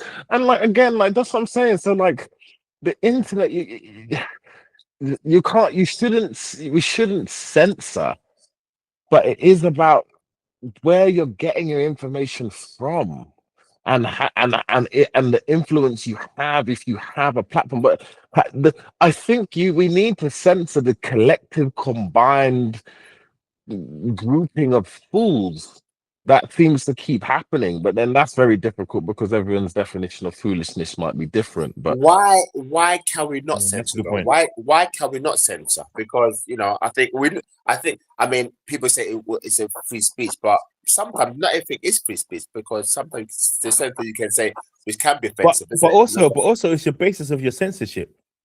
It's where your censorship is based. If your censorship is based on I don't want anybody to talk about race, then that's a folly. You shouldn't be doing that censorship. To me, you shouldn't be doing that. But it is censorship is individualistic. But it's individualistic to a point, because lots of these mainstream companies have joined together to have their own censorship within them. So all those things that we're talking about in terms of Bobby Villa and all the kind of people like that, you can't talk about those type of things on those same channels. All right. I put out this factual thing on Instagram one time, just after lockdown. Sorry, Kadeem. On lockdown, it was a factual thing about the fact of see my muscles. I can't even bring my face up. Factual thing about the indoctrination of racism among certain people in the community, of how they've indoctrinated over the years. Yeah, how it's happened, and Instagram turned around and said that it's false information. Telling me, and this is an actual thing from the time. It's actual like an actual quote from the time, and they're telling me it's false information. That's censorship. So it depends where your censorship is from, like who's governing the censorship, who's controlling it. You've got to, because it's interesting when you say free speech. Yeah, why the first thing I think of is hate speech nowadays. And why? Because censorship is so close. You can't have free speech. You're either pro free speech or you're pro hate. You're anti hate speech. You can't do both nowadays. Yeah, because and that's the challenge. And you know what? The biggest thing to think there. I'll tell you something that really frustrates me, and I'm glad I come up today because I'm happy to get this one off my chest. When you read anything to do with migrants or crime where there's an ethnic minority in there, yeah, and you go to the comments and all you ever see is, oh, another good doctor and engineer here. That comment, that line, oh, just a couple of doctors and engineers, that trolling comment, yeah, like after a while, there should be some level, like that's where the challenge is, because it's just free speech ultimately, isn't it? It's just free speech. But then what happens if all this free speech is actually just a combined amount of hate speech against a certain group? And that's where it becomes tricky, because what do? Do you censor when it becomes, like, again, take it back to Senegal, take it back to the football. When it's a mouse and it's so obvious against somebody, does something need to be done to censor that, to manage that? Or They will let it out to the people to know. But if we were trying to, they want people to uprise. The uprising of people is what they're trying to manage, and what we were talking about earlier was what we should have. But they're trying to manage that. They don't want people to go crazy and maybe ask too much questions about their establishments. All they like to do is tell people that they're crazy for questioning the status quo. So that's what they like to do. I think the issue is when you have free speech, right? People are looking at it as free. Do you know what I mean? They're looking at that part, and then there is no filter. I think Kadeem used the word filter. There is no filter on that. Yes, they can say, oh, okay, don't talk about hate crime, whatever. But that person saying to you, oh, I'm saying what I feel. It's free speech, right? Do you know what I mean? You know, and I think like when you don't have like I almost feel like it's like you're opening a door, right? And say, oh yeah, everybody come in. But I think I saw him put a bad example, I say, but it's almost like you're saying you can say what you want to say, you can do what you want to do, right? To a reason, but the reason is like there isn't really a reason. You can just do what you want to do. There has to be some kind of cap to what you can do, can't say, you can't do.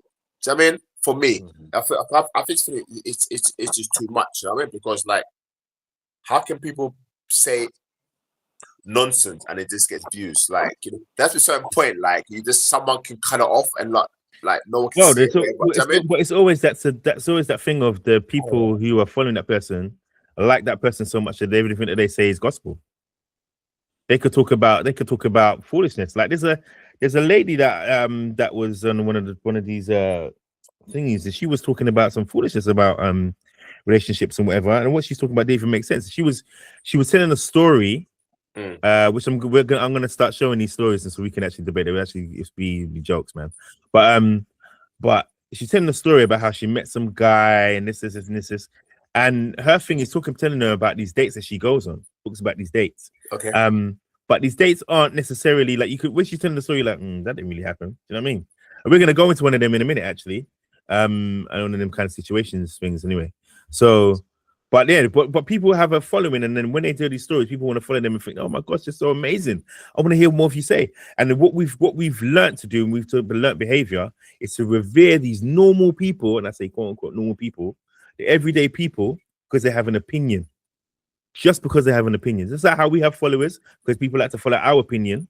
It's the same thing. And people will stick by them and no matter what they do, and they will put them up on the thingy. The only problem is though, is if that person then decides to go against what the people in the comments are thinking, that's when you get a little bit of bite back. Maybe a little bit of bite back. But again, you also it's more, like we said, the balance, like you're saying, Kadeem, there's always going to be, slightly like that. You know what I mean? It's never going to be like that. Like this, you know what I mean? Like this. Yeah. Abs, what do you think? What do you think, Abs? Yeah, free speech, and that people have the right to free speech, and when does it come across? When does it offend people, or when is it not tolerable? I mean, it's anything could be not tolerable. It's just if it affects you or not, isn't it? And that's when you're mostly concerned, isn't it? So, somebody could have the view that all people with glasses should be killed because they're not perfect individuals. They're not perfect individuals. I'm just using the ridiculous line. Gavin, your eyes popped at head. It's like it's like the same of famous dictators. Take my glass off quick time, bro. Yes, I was thinking about what you two. That's what you two like. Yeah, dictators did have that ideology as well. Like only blue-eyed and blonde ruled the world. Yeah. The same with other things, with the Congo, the divided tribes based on caste system and stuff and everything. Yeah, caste system, everything. Noses, system. Yeah, noses. Yeah, everything like that. It's how do you? It's like how do you? We want to create this perfect world where everyone can speak, but ultimately somebody's got to be the judge. So it should be a group of people. I mean, it's almost like how do you do that? Because not whoever is in power is the one that wins, isn't it? That's exactly. It's the one who controls, who wields the power, gets to dictate what is censorship and what. And this goes on for years and years and years. Kings have done it all throughout society. Done that. But go on. I suppose. I mean, I can't live in the past, but how tribes or people lived in the past or whatever, whether they had a goal of, we're tied together, but the natural hierarchy will make itself just through natural selection of people, and through their personalities, they will become the leader somehow or whatever.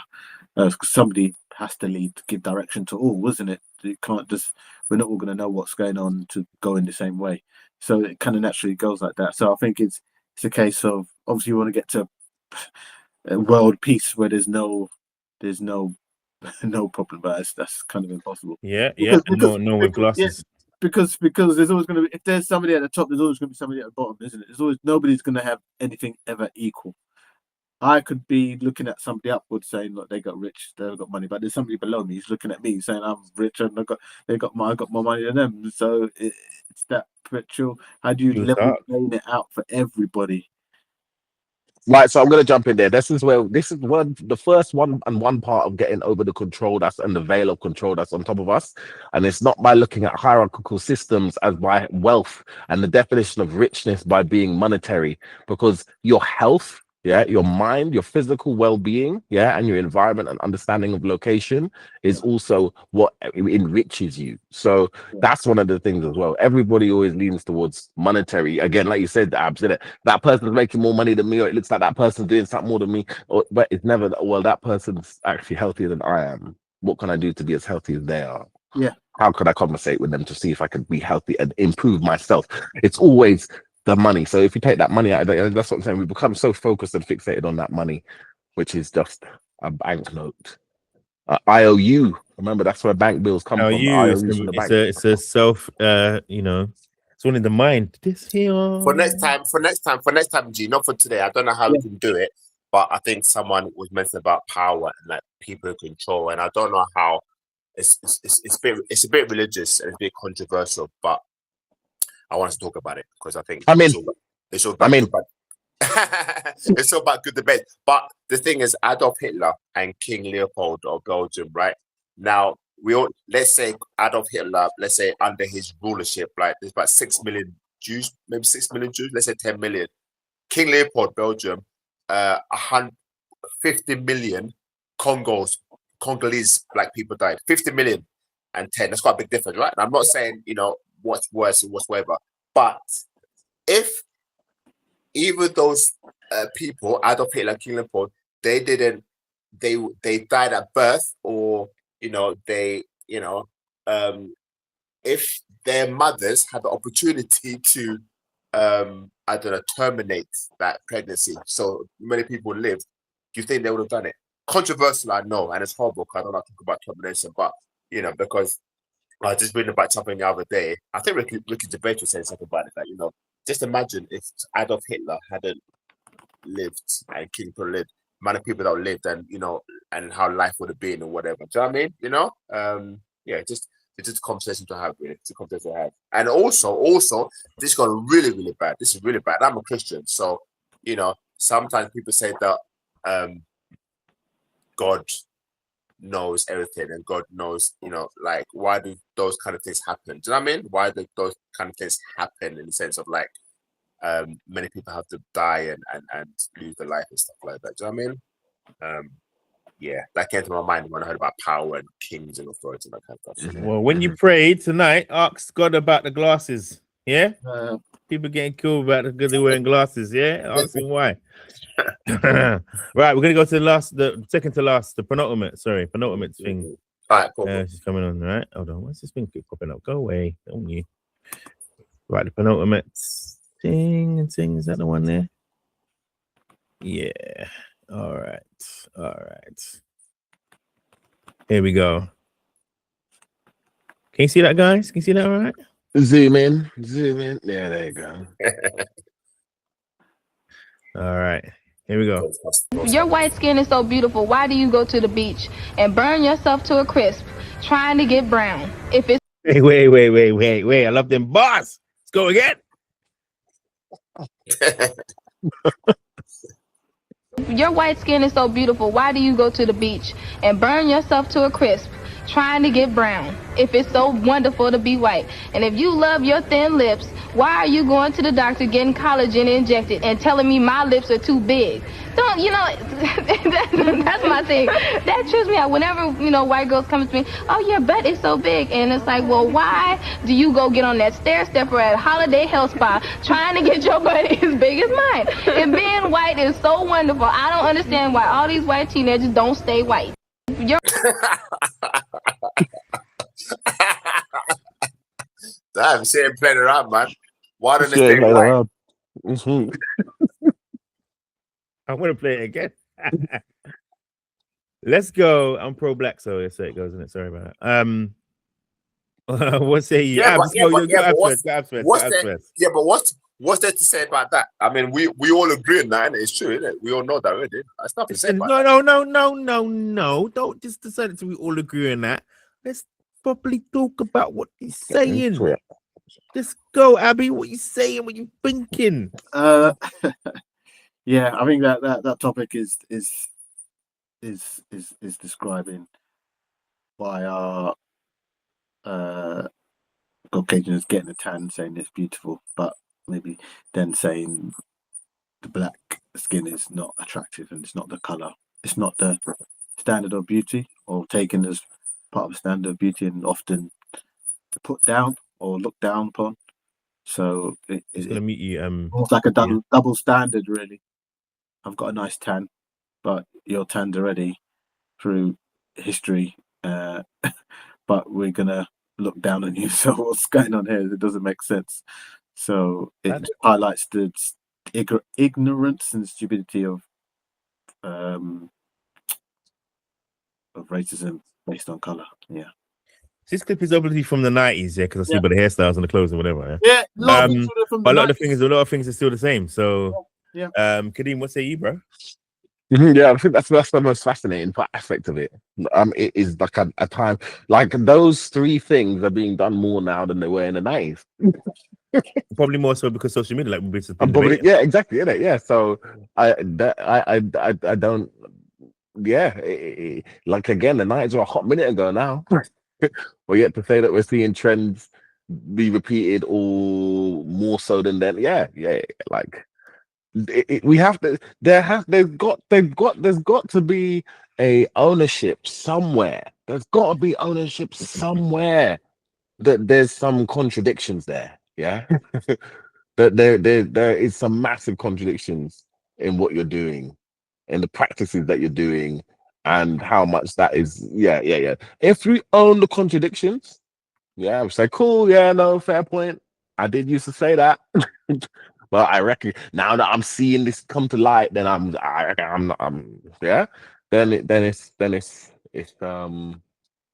it's oh, do you know what? I don't even know what the last video was I sent you, but there's a video that I've got that's gonna upset you even more on the back of this, boy. Oh, we can't play it today. Can't No play it today. time. Yeah. There's yeah, but believe me, yeah, that's what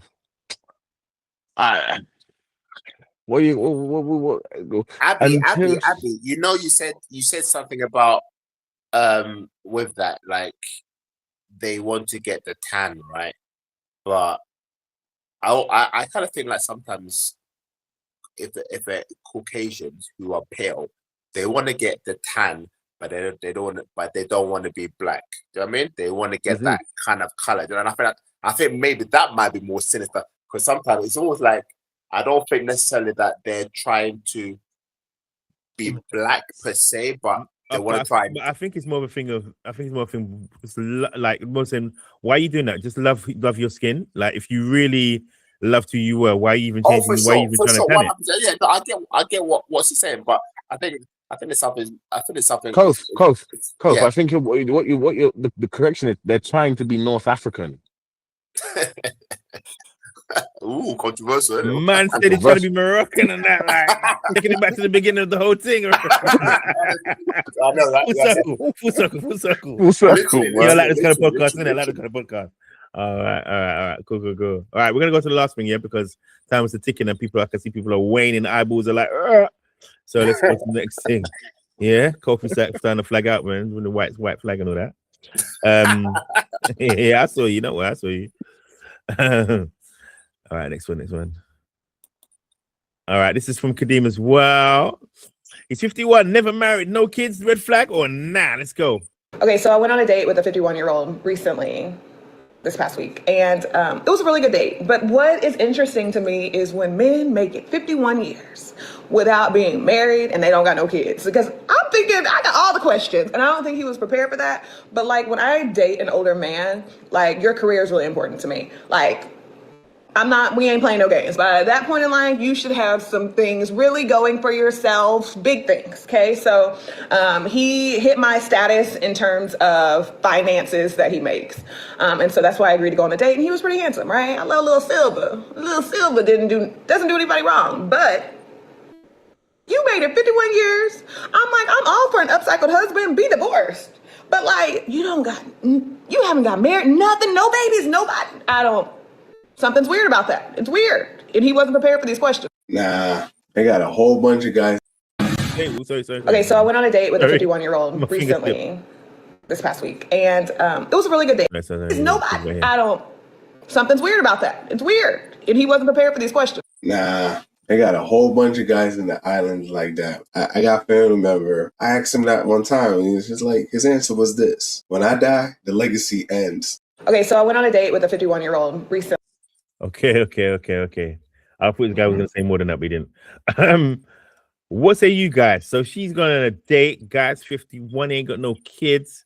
He's got money, but he ain't got no kids, and he's never been married. She thinks it's a red flag. What say you people? I'll go first. Yeah. I know I can relate to this. I can relate to this as well. So let's go. Everyone thinks it's a red. I mean, saying it's a red flag is a topic, and I know people that would ask that question and want an answer. Some people just haven't had kids because they haven't found the woman they want to settle down with. Some people don't want to have kids. Bruh, it's called being careful. No, some people don't want to have kids without want to be with the kid forever, but they sometimes have seen situations where it just doesn't work like that, and they don't want it to happen to them. But so they're trying to be overly cautious. But they see what they get from some of the women they interacted with, and maybe they still not made that choice to go the full length of having kids, to say, not even just talking about marriage, just having kids, because there's nothing wrong with them. All things being equal, some people just say, I just don't want to have a kid and do it without thinking about it, or really want to have it with that person, really and truly, because they just don't want to have maybe experience the breakup of family, or maybe they think they're not in a financial position, but you're never really in a financial position-ish sometimes to have kids. But I don't think it's a red flag. It's just it is, because there's some women that haven't got kids, so you're saying that's a red flag. Some women just haven't had kids because for whatever reason. It could be so many reasons. We can't just easily say you could have done that, because everything is very easy to say in hindsight. But everyone comes from a different past or upbringing to a certain degree, and that does influence how as well, because you meet different people. So and that you could have met a guy for 10 years or a woman for 10 years, you think this is the one, and then it still didn't work out, and then you're left wondering how should it actually happen. A lot of people spend time quietly by themselves or not, just reconciling and not getting over it quick enough, and then time flies by before you're 50, so it's not necessarily just that you're not ready. It could just be a lot of people just spend time getting over stuff, and then that's a lot of time burnt. Probably not they're 50. Kof, have you got a TV on or something like that in your background? Because I don't. It's off. I couldn't hear a noise. It's fucking hell out of me. I can tell I've been muting your mic because of that. Because it's just, I don't know what it is. We heard it last week, but I don't know if it's just the frequencies that swings on. But anyway, what do you think, Kof? What do you think? So I'll quickly say to that one, I don't think that's a red flag. I think the red flag is why she thinks that's a red flag. She's a red flag. She's a red flag. She's a red flag for me. Right, shots fired, boy.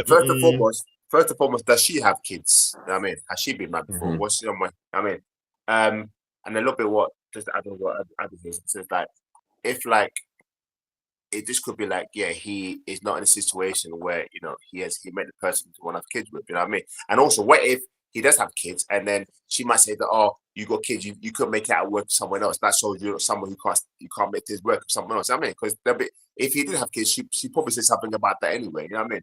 But for me, I don't think that's a red flag. No, and also a man who's 51, he could be 60 and have a child, isn't it? So he's technically speaking, he still has time on his side anyway. Do you know what I mean? Mhm. So so for me, that's not a red flag for me personally. No, yeah. So you know what I'm gonna say there. You know what is interesting? Yeah, with this, that's the secondary point. I would wonder. Mhm. I would wonder if you recognize the first thing she said. His finances got to be right. Yeah. So I wonder if his finances are at a certain point. Does it make a difference? Does it change if he has kids or not? Because isn't he more of a catch if he doesn't have kids and has the Right. finances He's got right? more Why is money he looking for at it. her? You then? think Yeah. that you would think that a man that doesn't have any attachments to anybody else and has more money because he's not spending money on kids, like would be a good catch. They're better off. Yeah. Exactly. Yeah. But some women that are, even for me myself, I've dated people who'd be like, well, because you haven't got any kids, I don't know if I can get with you. Like what? What? Like they've got kids, and I'm bringing myself to that situation. They've got kids, and they'll be like, no, I don't want to get with you because you don't have any kids. Because they're like, you don't know what it's like to be a parent, so therefore, blah, blah, blah, blah. And I'm like, yeah, but there's other things that I can bring to the pie. Yeah, that makes a lot of sense, Kadeem. Like, Kadeem, you've been saying a lot of stuff tonight. You have been on fire tonight. Like, because you said something before, which you said that when she said about the finances, he said, oh, his finances needs to be right, and I kind of get that, but also like at that age, maybe it should be. But you're right. What if his finances weren't right, but he's a great guy, he's good looking, whatever, can treat you right, has no kids, he has no ties. So what does that matter anyway, right? Do you know what I mean, as long as he's working, he's got his own place. What do you care about? Do you know what I mean? It's that. But again, it's the internet. But it's internet word. It's internet mentality. Is that kind of? That's why I said she's a red flag. Is that kind of mentality of women that just pisses me off because, you saying that he's got a good job, got good finances, he's got no kids, not been married for, so that's a red flag. Really? Mm-hmm. He has to be married. So that's a red flag. That's a red flag. Yeah. Really? Yeah. You're the red flag. What? Why? Why is that red flag for you? Do you know what I mean? I'm sorry. We're gonna go for an extra 2 go minutes. All right, you can. Because I'm gonna send it to you. I'm gonna send it to you because you're gonna get upset and it's perfect. One more. Oh right, my lord! Right, let me just sort out my while we're here. Let me just sort out my WhatsApp. My WhatsApp just started to restart. So yeah, go on, send it to me. Hold on. I'm pulling it up now. I've got too many things to open. Yeah. He's 51. He's got no kids. Never been married, and that's a red flag for her. What's wrong with this? What's wrong with her? What's wrong with these people? Exactly. Exactly right. There you go. But there you go. From what I've seen lately, right in America, it's a big thing about people in their finances because like over here we got the welfare system. You can kind of get by the welfare system. Over there they ain't got that, so and they have to pay for everything, and they So your other half makes a big difference. It's a big difference. Yeah, if they haven't got money, they got money. So that's why there's always like that. But at the same time, the over. Just give me a sec. It's just reloading. Sorry. Cool. Kadeem. But the over reliance on a guy having those particular things. But I agree with you though, Kofi. I thought that's always been my MO since they don't. Maybe because I've never been rich. Maybe because I've never had $1 million to rub against. But I've always thought like the person is always the main thing. The person, the integrals is the most important thing. But for a lot of individuals who are dating or looking for a man, that's not one of the first things they go for. They go, they don't even go for love. It's not even love anymore. I think from a woman's point of view, I think women, they do look for a guy like, they said that a woman would always date a man who's successful, right? And a man will date someone that he can mold and someone he can whatever, which makes a lot of sense logically as men, right? You want to be the protector, the bride, and all that kind of stuff. But when you look deep into it, like it comes down to the personality. If you like the person, like and love are two different things, and that's conversation for another day. But you have to like the person with as well, by the way. Do you know what I mean? Because you mentioned that something like, as you do quite rightly, sometimes love doesn't come into like, what can you do for me? What can you do for me? Do you know what I mean? Are you gonna pay my bills? Are you gonna get me? And that mentality. If you can't pay my bills, can you do the DIY? I mean, that's something. I'm thinking like, what are we doing? What? Your with some women, their checklist, like you need to check your checklist. First of all, those things.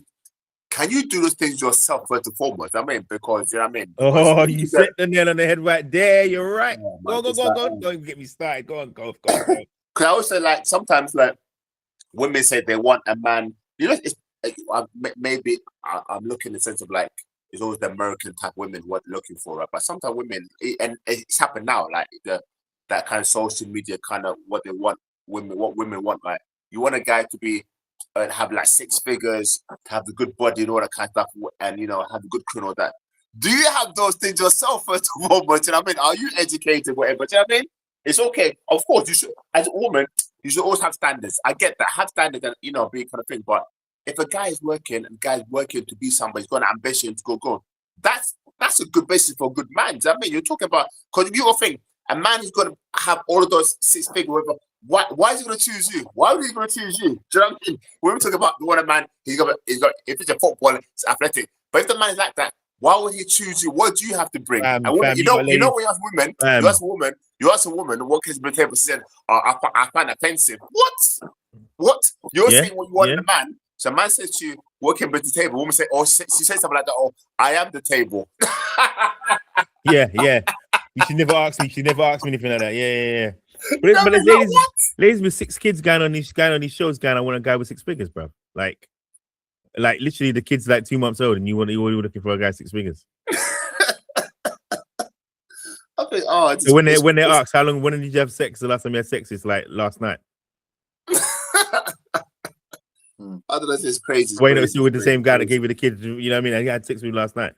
I don't want him. He's just a funny boy. It's foolishness, man.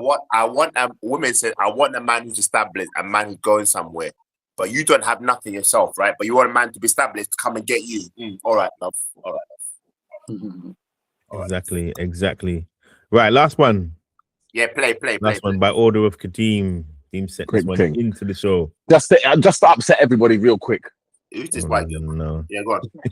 Right. What nonsense is Kofi's in it now. What nonsense is that? I got this idea to tell you that you need to do your research, and if you're dating a black man, it is your responsibility to understand the history and the trauma of slavery. And you was one of your initial classes, one of the first classes you had, you noticed that it was predominantly non-black women who were going in there studying black men. I started teaching a black male course because it was needed. I noticed I started to get this population of white women. Yeah. I don't know why they were there. And when I began to kind of ask them, in the hallways, under the, why are you taking this class? And I started to find, oh, well, my boyfriend is, and I want to understand him and his family, or, I'm trying to date some of the men on the basketball team or football team or whatever, but I don't understand them. So another 3 or 4 years after that, I noticed the population shifted from, white women to Latinas, and the Latinas were coming in with the same kind of intensity. You're literally telling me that you had a class that was dedicated to black men, where black women have an opportunity to study their men, understand what they're going through, understand how to relate to them better. And instead of us doing that, you have other women of other ethnic groups, other races going in, taking note, using it as ammo to get the quote unquote best men out there. So it's like, Wow. Yeah, I'll quickly jump in. Yeah, go ahead. Yeah, no, it's another skit. I think it's, it's not a skit. I think it's real hitting on life. the nerves of black women that men have been taking, and the hitting on the black men going for white women and stuff like that. I don't think it's. It's another talking point, controversial one. And I mean, I've always said people like whoever they like, and for whatever reason they like, it's obviously ultimately down to them, and I can't, who's to judge. They said, I like this guy because he is tall and funny, but somebody else doesn't like him. So who's the point? he chose her, or well, you would like to think he chose her, and vice versa, whatever. But that people would date whoever they date. He'll make that choice, and yeah, that's it. That is it. And if All right. if it's not based on the race, then it's not based on the race. That's it. It could be she just finds him attractive, regardless. So, or vice versa. You know, that's what, and that's what he finds or likes, or vice versa. Yeah. So, and some people are just not. It's not a race thing in that sense. But I do understand some people might not understand cultural maybe differences or stereotypes. So you don't feel different races because of the proximity of where certain black men in sports or whatever where they've got the money. We talk about the money. You don't feel that they would get studied to get close to them. You don't feel that, no? To get close to them I and think move there. it works. I think there must be ways that they because men are gonna want women. If you're heterosexual and you're gonna play that mating game, as they so to school. So they're gonna a man's gonna be lured in. No, but do they want women of the same race? Oh well, there are athletes married to black women, so maybe it's not as highlighted as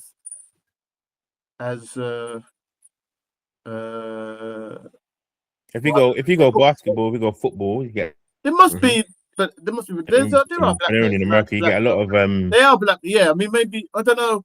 you get a lot of different races. You get a lot of different races. More and more you see white women who are going out with black men. Yeah. Premier League all day long.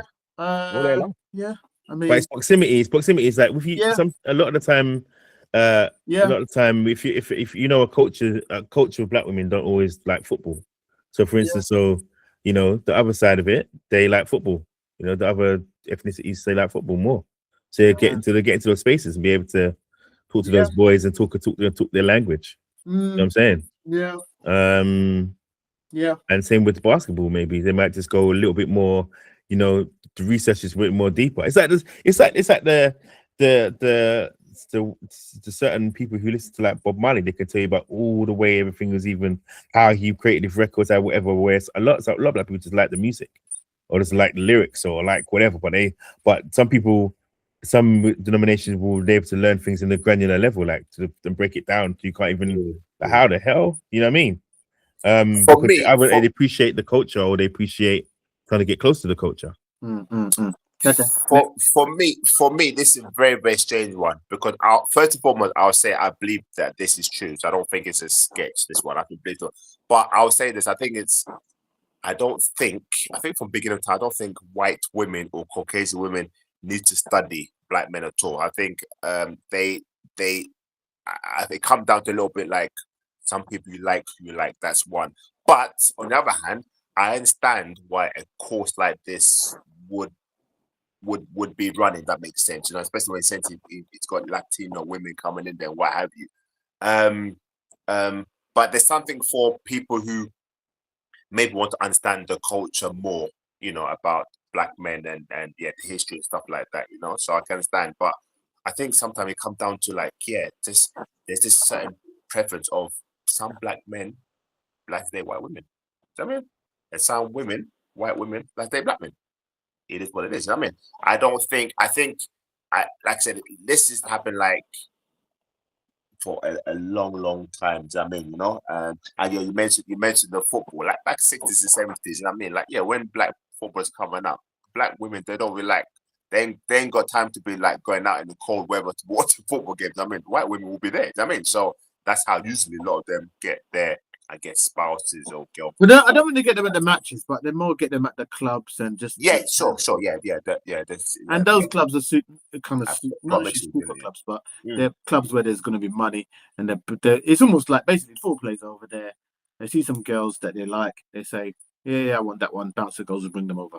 That's how it goes, I think. And also, I think they're going to get the pick of the lot. They're going to get the pick of the high, very pretty girls. Whether they're black or white, they're going to get the high pick of them. Well, they're gonna get those ones, and they're gonna get everyone else as well below. Everyone else. All right. So is that to say that white footballers are going to get the pick of the pretty black girls? Yes. Yep. It's not. Yes, they're gonna get. They could, but is that the ones that they really want though? Yeah. That's almost a conversation for a whole other day. Yeah, I'm not sure that's the one they want, but yeah, they definitely can have And more. why don't they want? And why don't they want them? But I think nowadays, I think it is topic for another day though. But I think nowadays, I think white men are dating black women, or black women are dating white men more as well. Do you know what I mean? They're thinking, well, if they're gonna do it, I'm gonna do it as well. Do you know what I mean? You know, and you know what? You know this whole thing said, oh, the black woman effect. You know what I mean, like, you know, you see a white guy when before he married the black woman, when he married her, he's all like looking like Brad Pitt and all that. You know what I mean? So it's interesting one. It's an interesting one. I don't think white women need to necessarily study, because I think it comes down to some black men. They just, I don't know. I prefer. Yeah, some of the preference. They prefer white. Yeah, some No, of the but the thing is, I think it's more about. I think it's more about being able to be in certain spaces. Yep. I think that's more. It's more about. But like, if you have to know, to take over a race of people. Just putting it out there. Take over a race of people. You need to study them and understand what makes them what's their weaknesses, what brings them down, and what makes them strong. Yeah, and so it's not to say it's similar to that, but it's that same sort of mentality. You have to learn, the culture, learn what they like, so you can be in those spaces and then be appealing to them to be able to be a part of their culture or whatever it is. Certain times. Sure. If that person doesn't exactly go in those circles, do you know what I'm saying? Yeah. I was quickly just gonna add that I think sometimes when you're a minority in the area, you're gonna get, there's less black people in the UK, right? So with that being said, with the black sportsmen, or they're in different kind of fields, they're gonna see more white women, right, in those fields. So so I think that's got something to do with it as well. Kadeem, what do you think quickly? I